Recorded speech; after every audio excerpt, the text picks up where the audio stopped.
آپ نے ہمارا پانی بند کرنے کا سوچا بھی تو پھر وہ ریڈ لائن ہے، پھر واقعی خون اور پانی پھر اکٹھا نہیں بہے گا۔ اس علاقے کے تھانے دار تھے تو وہ تھانے داری، اس کا جو جھوٹا فساد تھا وہ پاش ہو کے وہ تباہ ہو چکا ہے۔ مودی، اگر دوبارہ یہ رستہ اختیار کرو گے تو منہ کی کھاؤ گے، اور اگر دوبارہ حملہ کرنے کا سوچا تو باقی جو کچھ تمہارا بچا ہے وہ بھی ختم ہو جائے گا۔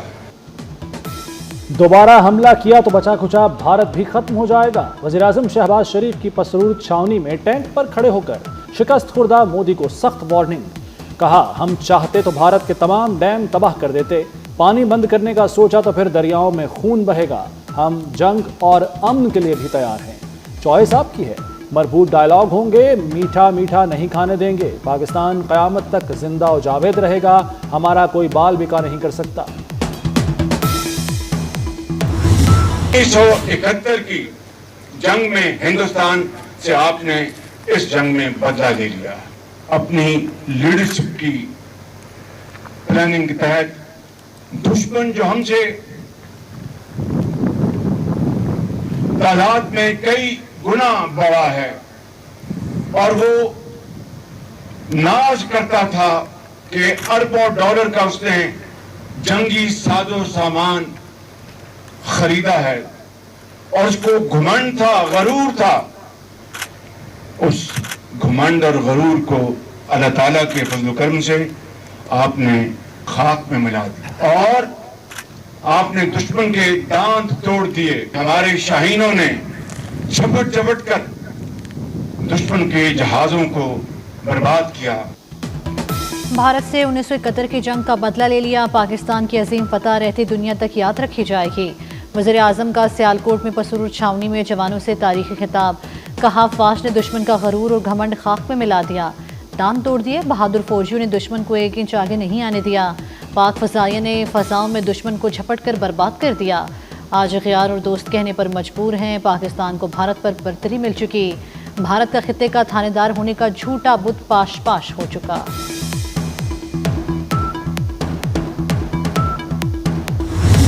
میں chairman joint chief of staff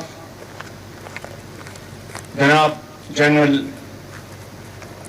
Sahir Shamshad Mirza صاحب کو، میں اس قوم کے سپہ سالار اور جوان مرد جنرل سید عاصم منیر صاحب کو، اور میں اس شاہین کو، ایئر مارشل ظہیر بابر صاحب کو، اور اپنے نیول چیف نوید اشرف صاحب کو، اور بحری اور فضائی اور بحری فوج کے ایک ایک جوان اور افسر کو میں آج یہاں پر سلام پیش کرنے آیا ہوں، اور 24 کروڑ عوام کی طرف سے آپ کو مبارکباد پیش کرنے آیا ہوں۔ وزیر اعظم کی آرمی چیف کو تھپکی، ایئر چیف کو ہاتھ پکڑ کر شاباش۔ شہباز شریف نے army chief general Syed Asim Munir کو قوم کا فخر قرار دیا۔ کہا، جنرل عاصم منیر نے انتہائی دلیری اور دانش مندی سے جنگ کی تیاری کی۔ مسلح افواج کے سربراہان قوم کی آنکھوں کے تارے بن چکے ہیں۔ معرکہ حق کی فاتح سیاسی اور عسکری قیادت نے بہادر جوانوں کو چھاونی جا کر گلے لگا لیا۔ وزیر اعظم شہباز شریف کا سیالکوٹ میں پسرور چھاونی کا دورہ، آپریشن بنیان المرصوص کے شیروں کو زبردست خراج تحسین پیش کیا۔ افسر و جوانوں کا حوصلہ بڑھایا، قربانیوں کو سراہا۔ Army chief general Asim Munir نے وزیر اعظم کو ساتھ بٹھا کر فوجی گاڑی ڈرائیو کی۔ معرکہ حق میں زخمی مزید 2 بہادر سپوت جام شہادت نوش کر گئے۔ حوالدار محمد نوید اور پاک فضائیہ کے سینئر ٹیکنیشین محمد ایاز شامل۔ پاک افواج کے شہداء کی مجموعی تعداد 13 ہو گئی۔ افواج پاکستان کا شہداء کو زبردست خراج عقیدت۔ ISPR کے مطابق قوم اور افواج شہداء کے لواحقین کے غم میں شریک ہیں۔ تمام جوانوں کی جلد اور مکمل صحت یابی کے لیے دعا گو ہیں۔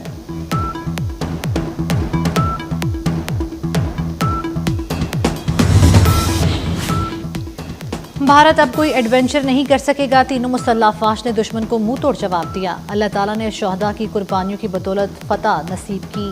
وزیر داخلہ محسن نقوی کا بھارتی حملوں میں شہید ہونے والوں کو خراج عقیدت۔ محسن نقوی کی ہولی فیملی ہسپتال راولپنڈی آمد۔ بھارتی ڈرون حملے میں زخمی محنت کش توقیر عباس کی عیادت کی۔ محسن نقوی نے توقیر عباس کے بلند حوصلے کو سراہا۔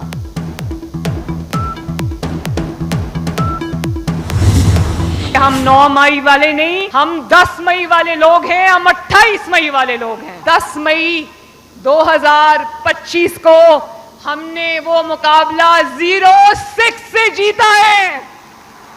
اس کا مطلب ہے سیسا پلائی ہوئی دیوار، مولٹن لیڈ وال، اور جس طرح ہمارے افواج پاکستان نے یہ جنگ لڑی اور قوم نے جس طرح ان کو سپورٹ کیا، ایک قوم بن کے یہ جنگ لڑی اور ان کے شانہ بشانہ کھڑی رہی، میں پاکستان کے لیے اس سے بڑا تاریخی اور جو میں کہتی ہوں کہ مسرت بھرا لمحہ اور کوئی نہیں ہو سکتا۔ تو آپ کو نفرت سکھائی جا رہی ہے، یہ جو آپ کو ڈویژن تقسیم سکھائی جا رہی ہے، جو آپ کو یہ بتایا جا رہا ہے کہ یہ ادارے ہمارے نہیں ہیں، ان پہ حملہ کر دو۔ جن جہازوں کی جو سمبلز تھے، جن کو ہم نے اپنے شاہراہوں پہ لگایا ہوا تھا لوگوں کو یاد دلانے کے لیے کہ وہ فضائیہ کے وہ جہاز ہیں جنہوں نے اس قوم کو فخر کرنے کا موقع دیا، انہی جہازوں کو زمین بوس کیا گیا۔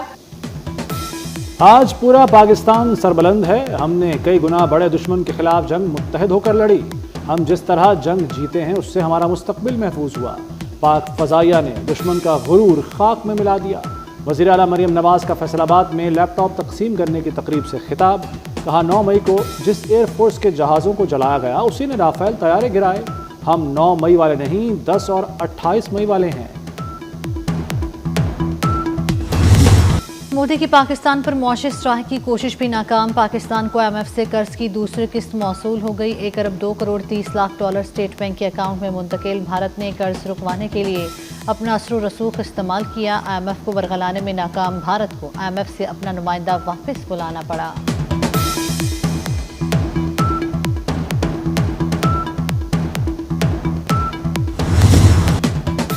IMF سے کامیاب ڈیل کسی معجزے سے کم نہیں۔ عالمی معاشی ماہرین حکومت معاشی پالیسیوں کے متطرف Sand Glass Capital Management company ماہرین نے تعریفوں کے پل باندھ دیے۔ بیرن کی رپورٹ کے مطابق پاکستانی حکومت نے 2 سال میں معاشی کرشمہ کر دکھایا۔ ملک میں مہنگائی کی شرح 0 تک پہنچ گئی۔ پاکستان کی طرف توجہ نہ دی تو شاید سرمایہ کار پچھتائیں۔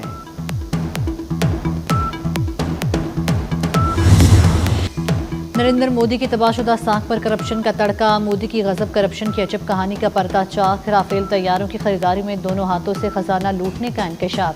BBC کے مطابق رافیل طیاروں کی خریداری میں مودی سرکار کو 75 لاکھ یورو کمیشن ملا۔ دیوار کے مطابق CBI نے مودی کی کرپشن پر ملزمانہ خاموشی اختیار کیے رکھی۔ مودی کی کرپشن کیسز سامنے لانے پر CBI ڈائریکٹر کو دھمکیاں ملی۔ راہل گاندھی بہت پہلے کہہ چکے مودی نے ڈیل سے انیل امبانی کی 45,000 کروڑ کے قرض میں ڈوبی کمپنی کی مدد کی۔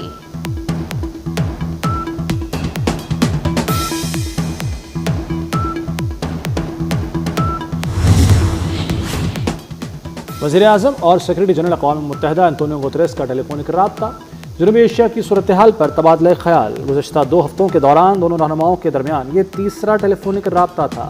وزیر اعظم نے جنوبی ایشیا کی کشیدہ صورتحال کو کم کرنے کے لیے سیکرٹری جنرل کی قیادت اور سفارتی کوششوں کو سراہا۔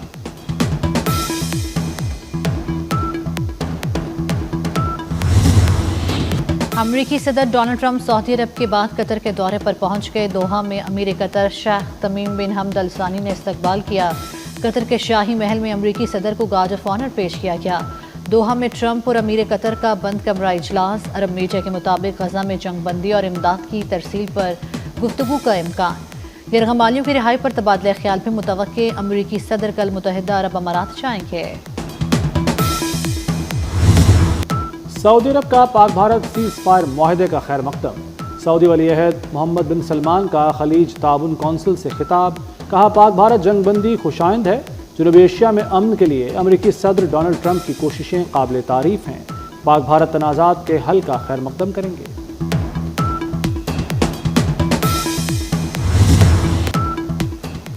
امریکی صدر ڈونلڈ ٹرمپ کا کہنا ہے وہ ایران کے ساتھ ڈیل کرنا چاہتے ہیں۔ تہران جوہری ہتھیار حاصل نہیں کر سکتا، خطے میں کشیدگی پھیلانے والے چھوٹے گروپوں سے نمٹنا ہوگا۔ خلیجی ممالک نے ہمیشہ امن کے لیے کام کیا ہے۔ امریکہ مشرق وسطیٰ میں امن کی خواہش رکھتا ہے۔ ایک نئی شروعات کے لیے شام پر عائد پابندیاں اٹھا لیں۔ شام کی نئی حکومت کے ساتھ تعلقات معمول پر لانے کے لیے کوشش کر رہے ہیں۔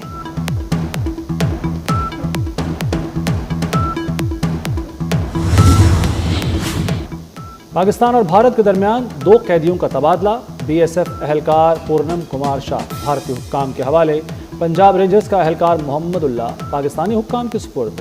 پاکستان اور بھارت کے درمیان دونوں قیدیوں کا تبادلہ واگا اٹاری پوسٹ پر ہوا۔ پاکستان کے منہ توڑ جواب کے باوجود مودی سرکار کی ہٹ دھرمی برقرار۔ بھارت سنتاس معاہدہ معطل رکھنے کی ضد پر اڑ گیا۔ بھارتی وزارت خارجہ کے ترجمان رندھیر جیسوال نے پریس بریفنگ میں کہا کہ کشمیر تنازع پر بھارت کا موقف واضح ہے، سنتاس معاہدہ معطل رہے گا۔ رندھیر جیسوال نے امریکی صدر ڈونلڈ ٹرمپ کا بیان بھی مسترد کر دیا۔ کہا مسئلہ کشمیر صرف بھارت اور پاکستان کے درمیان ہی حل ہونا چاہیے۔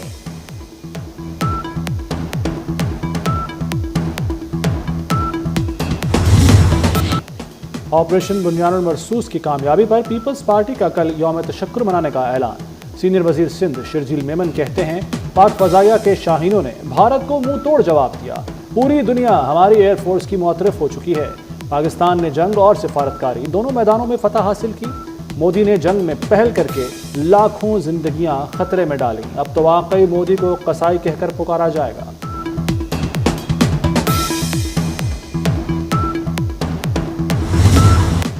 بھارت اور 6 ہتھ کنڈوں پر اتر آیا۔ مہاراجہ رنجیت سنگھ کی برسی پر بھارت نے پاکستان میں سکھوں کے داخلے پر پابندی لگا دی۔ 500 سکھ یاتریوں کو پاکستان کے دورہ کے لیے غیر یقینی صورتحال کا سامنا۔ مہاراجہ رنجیت سنگھ کی برسی 30 جون کو منائی جائے گی۔ پشاور ہائی کورٹ نے فوجی عدالتوں سے سنائی گئی سزائیں درست قرار دے دی۔ عدالت نے ملٹری کورٹ سے دی گئی سزاؤں کے خلاف 3 درخواستیں مسترد کر دیں۔ کراچی میں انسانیت سوز واقعہ، 2 بھائیوں نے والد کو بے دردی سے قتل کر دیا۔ افسوسناک واقعہ فیڈرل بی ایریا بلاک 14 میں پیش آیا۔ ملزموں نے والد کو دوا کھلا کر بے ہوش کیا، پھر چھریوں کے پہ در پہ وار کر کے قتل کیا۔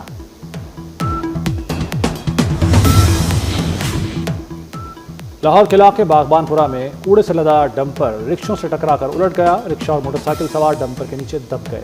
5 افراد جاں بحق، 4 زخمی ہو گئے۔ وزیر اعلیٰ مریم نواز کا حادثے پر افسوس کا اظہار، زخمیوں کو بہترین طبی سہولتیں فراہم کرنے کی ہدایت۔ ملک کے بیشتر علاقوں میں 15 مئی سے ہیٹ ویو کا امکان۔ شدید گرمی کی لہر 15 سے 20 مئی تک جاری رہے گی۔ محکمہ موسمیات کا ہیٹ ویو کا الرٹ جاری کر دیا۔ جنوبی پنجاب، سندھ اور بلوچستان میں درجہ حرارت معمول سے 4 سے 6 ڈگری زیادہ رہنے کی توقع۔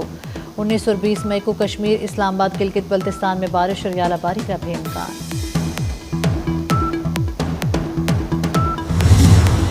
غزہ پر اسرائیل کی وحشیانہ بمباری۔ اسرائیلی فوج کے تازہ حملوں میں 50 سے زائد فلسطینی شہید ہو گئے۔ اسرائیلی حملے میں 24 گھنٹے کے دوران 28 فلسطینی شہید، 70 زخمی ہو چکے۔ خان یونس کے یورپی اسپتال پر اسرائیل کا حملہ، اسپتال کے قریب کھڑی بس زمین میں دھنس گئی۔ زخمیوں کو نکالنے والوں پر بھی بمباری کر دی گئی۔ پاکستان کے لیے ایک اور احساس، کینیڈین رکن پارلیمنٹ شفقت علی پہلے پاکستانی نیات وزیر بن گئے۔ وزیر اعظم مارک کارنی نے شفقت علی کو اپنی کابینہ میں شامل کر لیا۔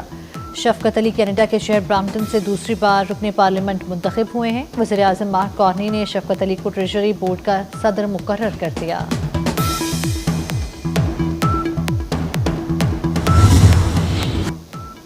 دبئی میں ہونے والے عالمی ایونٹ میں سبز ہلالی پرچم سربلند۔ پاکستان کے پاور لفٹر انجم وارسی نے 5 گولڈ اور 1 سلور میڈل جیت کر ملک کا نام روشن کر دیا۔